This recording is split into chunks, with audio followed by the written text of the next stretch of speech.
आप काले गोरे, लंगड़े लूले, लंबे ठिगने कैसे भी हों, आप अमीर गरीब, मोटे पतले, ऊंचे ठिगने कैसे भी हों, स्वभाव अच्छा रखिए, क्योंकि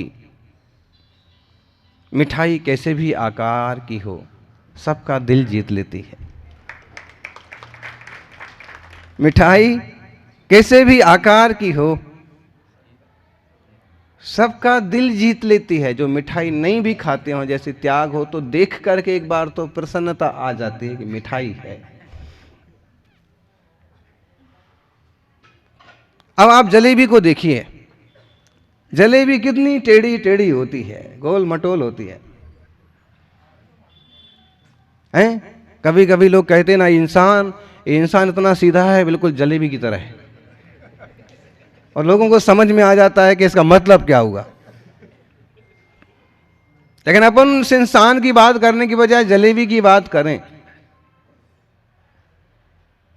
क्योंकि जलेबी हमको बहुत पसंद रही है, लेकिन बरसों से मीठे का त्याग है, तो पसंद नापसंद की बात खत्म हो गई। इतनी टेढ़ी होने के बाद भी लोगों के द्वारा पसंद की जाती है, स्पेशल रूप से बनाई जाती है, और अब उसके तो और सारे भी रूप आ गए। सादी जलेबी भी होती है, मावे वाली भी होती है, इमरती भी होती है, ऐसा ऐसा। आप बात ये देखिए कि इतना टेढ़ा होने के बाद भी अपनी मिठास के कारण से पसंद की जाती। ऐसे ही हमारा शरीर कभी अगर इधर से टेढ़ा है, उधर से टेढ़ा है, कोई अंग बिगड़ गया है, कोई कमजोरी पड़ गई है, तो अभी घबराने की चिंता की बात क्या है। आप अच्छे बने रहिए।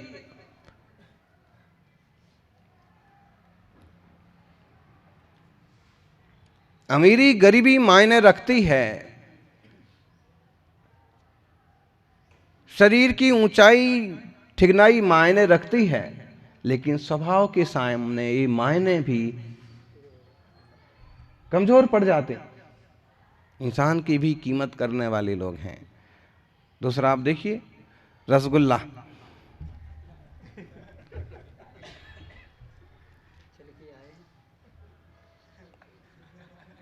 रसगुल्ला सफेद छेने से बनाते हैं, उसको भी रसगुल्ले बोलते हैं ना।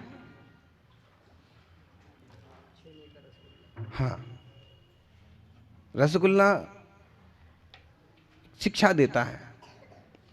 कोई फर्क नहीं पड़ता है कि जीवन आपको कितना निचोड़ता है, क्या परेशानी आती है, कोई फर्क नहीं पड़ता है कि जीवन आपको कितना निचोड़ता है। निचोड़ने के बाद भी आप अपने असली रूप में बने रहते हैं। उसका रस निकाल दो तब भी वो सफेद रहता है, वापिस पिचकने के बाद ठीक ठाक गोल हो जाता है, अच्छे से बनाया हो तो।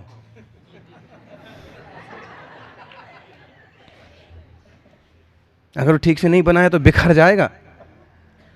ऐसे इंसान अगर अच्छे से बना हो तो वो इस स्थिति में जाने के बाद भी कि कितनी परीक्षाएं हो जाएं तो भी वो वापिस अपने डटा रहेगा, बना रहेगा, ठीक है।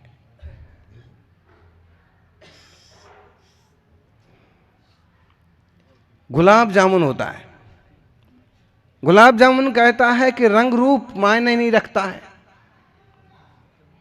उसको जितना ज्यादा सेको, जितना ज्यादा सांवला हो जाता है, उतना ज्यादा पसंद किया जाता है।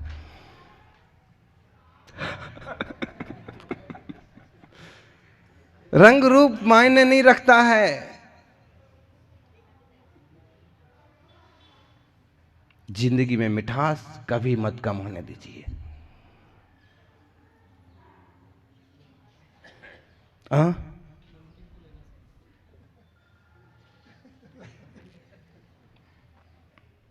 सॉफ्ट होता है, और एक शिक्षा ये भी देता है कि सॉफ्ट होना आपकी कमजोरी नहीं है, ये आपकी खासियत भी है।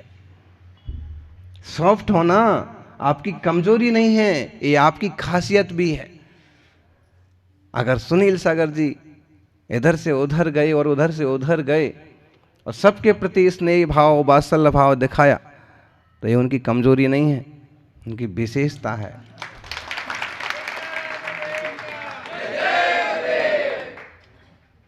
महावीर स्वामी भी इतने बड़े तीर्थंकर संत पुरुष होकर के भी छोटे छोटे गांवों में भी प्रवचन करने के लिए जाते थे और बड़े बड़े समौषण देवता लोग रचाते थे। तो आपकी मृदुता, आपकी विशेषता भी है। रसगुल्ला सिखाता है, गुलाब जामुन, ये सारा जो ना ये सब प्रवचन सुनने वाले बिल्कुल अभी मुंह में पानी तो आ ही रहा हो, लेकिन इससे जैसे इन चीजों के नाम सुनने से भी एक बार मुंह में मिठास आ जाती है, आप इस लायक बनिए कि आपका नाम सुन करके भी किसी के भी जीवन में मिठास आ जाए। क्या बढ़िया इंसान का नाम लिया है आपने, किसको पुकारा है, किसको मंच पर बुलाया है। दूसरा, बूंदी का लड्डू होता है,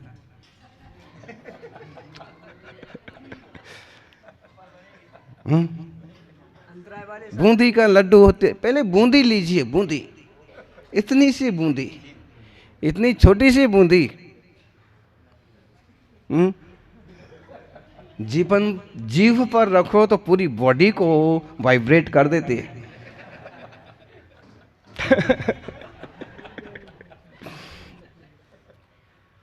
आपके बोलने की वो बूंदी होना चाहिए कि आप एक लफ्ज बोलें तो पूरा समाज वाइब्रेट हो जाए, पूरी सभा वाइब्रेट हो जाए। क्या कह दिया है। सिर्फ दुनिया में दो लोग बहुत फेमस हुए हैं, एक तो महात्मा गांधी, दूसरे अरविंद गांधी।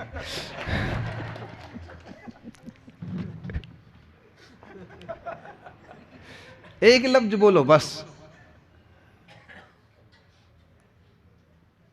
बूंदी इतनी छोटी छोटी होके भी अपना कितना महत्व रखती है। और लोग अगर ठीक ढंग से जो परोसी जाती थी ना, जब ऐसे सब लाइन से बैठेंगे, पंगत परोसी जाती थी, तो एक हिसाब से ही परोसी जाती थी।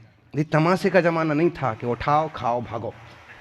तो मुट्ठी भर परोसी गई तो आदमी एक एक दाना यूं चुन चुन करके, फिर उसकी छोटे से छोटे दाने की कीमत है, ऐसे ही आपके एक छोटे से छोटे शब्द की कीमत होती है, एक्शन की कीमत होती है। आत्मार्थियों, प्रभु महावीर का, हमारे शास्त्रों का, जिनवाणी का, आचार्य कुंद कुंद का एक एक शब्द वो हमको भीतर तक प्रभावित करने वाला है। बस उस बूंदी के एक एक दाने को भी सही चुनने की क्षमता पैदा कीजिए, भावना पैदा कीजिए। परोसा हुआ है, आप पहचानते नहीं हो, इसलिए स्वीकार नहीं कर पाते। और देखें, एक एक बूंदी को जोड़ करके एक बूंदी का लड्डू बनता है। और बूंदी का लड्डू कहता है कि समाज का हर एक इंसान एक एक बूंदी का दाना हो सकता है, बूंदी का दाना है। सारे बूंदी के दानों को मिला दो तो एक बढ़िया सा लड्डू बन जाता है। हमारा समाज, देश बूंदे के लड्डू की तरह होना चाहिए। सबका अपना अस्तित्व है, सबने अपनी स्वतंत्रता रख रखी है, और है वस्तुगत व्यवस्थाएं है। एक वस्तु दूसरे वस्तु में मिल नहीं सकती, एक में हो नहीं सकती, पदार्थ पृथक पृथक हैं। ये सारी चीजें आचार्य कुंद कुंद जैसे महान साधकों ने, समंत्रभद्र जैसे आचार्यों ने स्पष्ट किया है कि वस्तु छह द्रव्य अपनी स्वतंत्रता रखते हैं, पुद्गल अपनी स्वतंत्रता रखते हैं, जीव अनंत होकर के अपनी स्वतंत्रता रखते हैं, स्वतंत्र रहेंगे। लेकिन वो स्वतंत्र रह करके भी कभी आवश्यकता पड़ती है, एक समाज का रूप लेते हैं, तो वात्सल्य के बंधन से बंध करके भी रहते हैं। बूंदी के दाने सिखाते हैं कि एक एक हम अलग अलग होकर के रहते हैं तो भी हमारी उतनी कीमत है, लेकिन जब हम लड्डू बन करके रहते हैं तो कीमत में और बढ़ोतरी हो जाती है। उसमें स्वतंत्रता और अस्तित्व खत्म नहीं हुआ है, अस्तित्व तो बना हुआ है, अलग अलग बना हुआ है अस्तित्व, लेकिन जुड़ाव है एक दूसरे से। और बीच बीच में जो जुड़ाव है ना, वो किस चीज का जुड़ाव है? सानो जुड़ाव छे, चाशनी नो जुड़ाव छे। किस चीज का जुड़ाव है उसमें? चाशनी। हम जब वात्सल्य की चाशनी लगाते हैं तो इंसान से इंसान जुड़ता है, एक समृद्ध समाज बन जाता है।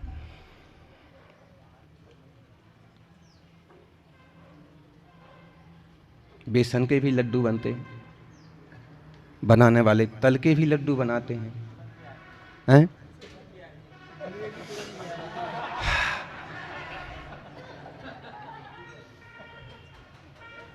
ना? आप लोग सोच रहे होंगे महाराज जी आज किस मूड में प्रवचन दे रहा है, क्या मतलब एकदम आध्यात्मिक दृष्टिकोण की बात तो आज कर ही नहीं रहे हैं। महाराज रेसिपी सिखाएंगे।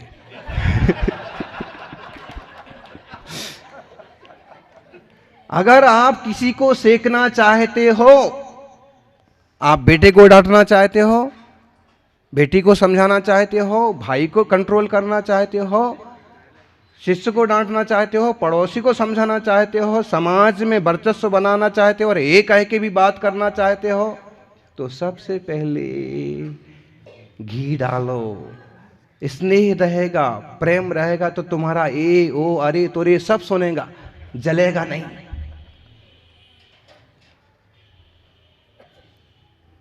अगर स्नेह का बंधन होगा ना, स्नेह है, तेल है, तो तुम कैसे भी कठोरता से समझ में नहीं आता है तो भी उसको ध्यान रखेगा कि सारी व्यवस्था यही करते हैं मेरे, हमेशा ख्याल भी रखते हैं। आज डांट रहे हैं तो इसका कोई खास मतलब नहीं है, जो कह रहे हैं उसको समझ लो, सुधार लो और खुश रहो। क्यों? पहले से स्नेह का, स्नेह तेल घी कैसा होता है? स्नेह चिक्कण, चिकनाई बनी हुई है, तो जलता नहीं है, धुआं नहीं निकलता, सीखता है, सीखता है। और फिर उसी में जब और मिठाई मिला दी जाए, बूरा मिला दिया जाए, तो क्या होता है? फिर क्या बनता है? वो बूरा मिला दिया जाए अकेला तो क्या बना? उसका नाम क्या? लड्डू नहीं बना अभी। इसका अभी ये जो ना इतने सारे पकवान बने, इन सब का आविष्कार कोई लेबोरेटरी में नहीं हुआ है, ये सब अम्माओं ने किया है रसोई घर में। हाँ, हलवा बनाने बैठे थे, पानी ज्यादा पड़ गया, ज्यादा पड़ गया। मेहमान आए थे, श्रीमान ने कहा कि आज हलवा बना दीजिए, मेहमान है, पानी ज्यादा पड़ गया। अब जैसे पतिदेव ने यूं देखा कि लपसी, पानी ज्यादा पड़ गया तो हलवा रोज खाते हैं, आज लपसी खाओ।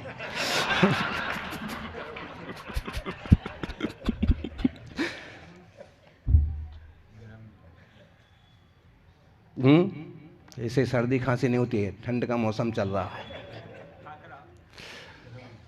भाई रोटी सेकने को बैठे थे, इधर उधर दूसरा काम देखने लगे, तब तक वो कड़क हो गई।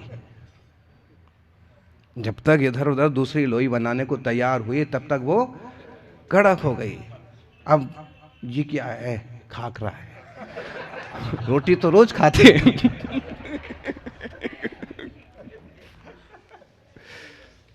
सही बात कह रहे ना? फिर ऐसे ही तो होता है।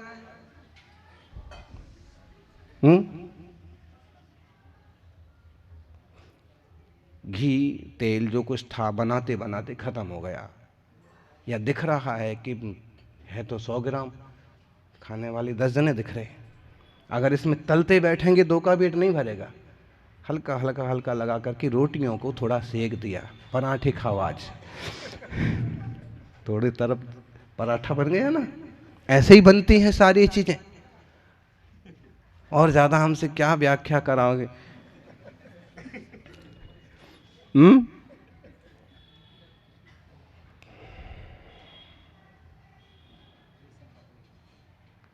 मिक्स भाजी कैसी बनती है मालूम आपको?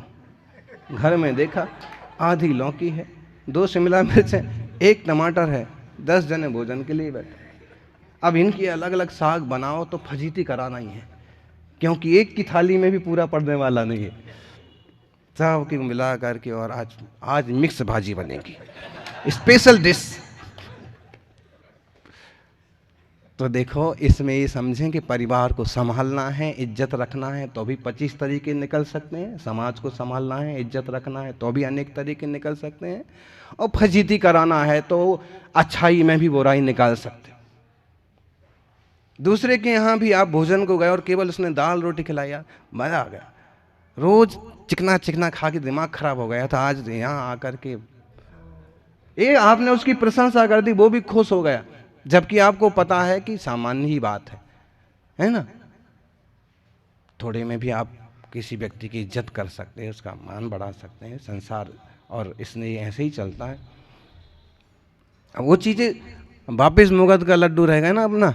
तो ये जो बीच में अगर सिर्फ बूरा शक्कर मिला दी तो वो भी एक डिश बन गई, उसका नाम कुछ दिया नहीं शायद अभी तक।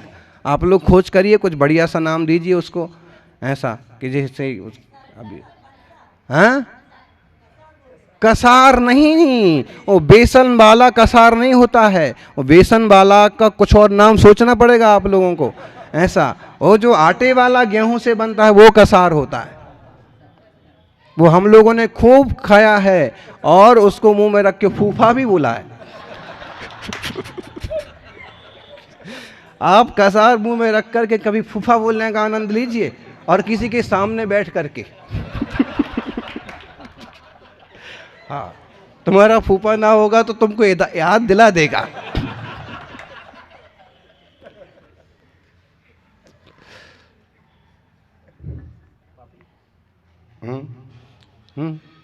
अभी भाई ये समय तो अपना सा चलता ही रहेगा। बस ये समझ लीजिए कि सोहन पापड़ी होती है। किसी इंसान ने एक तरह की पापड़ी बनाना चालू की, मिठाई बनाना चालू की, लेकिन लोगों को पसंद नहीं आई। फिर वो कोशिश करता गया और बाद में इसका ये रूप बन गया कि उस इंसान के नाम से उस मिठाई का नाम फेमस हो गया। मतलब मेहनत करते रहोगे आप तो आप सफल हो जाओगे। काजू कतली देखिए, ये एक चीज है काजू, उसमें और कई चीजें पड़ी हैं लेकिन उनका नाम नहीं आ रहा है, उसका नाम आ रहा है। क्योंकि उसने अपने आप को इतना घिसवाया है, इतना पिसवाया है, इतना संघर्ष सहन किया है, इसलिए उसका नाम आ रहा है। जीवन में इन चीज़ों से भी सीखें हम, और हम ये सीखें कि जीवन इसी ढंग से चलता है। कैसी भी स्थिति परिस्थिति बने, धर्म के मार्ग पर डटे रहिए, आप अच्छे गुणों पर स्थिर रहिए। निश्चित रूप से हमारा यह आत्मा भी तीर्थंकरों की आराधना करके कभी सिद्ध परमेष्ठियों के मार्ग पर चलेगा, सिद्ध भगवान बनेगा। जय बोलिए 24 तीर्थंकर भगवान की।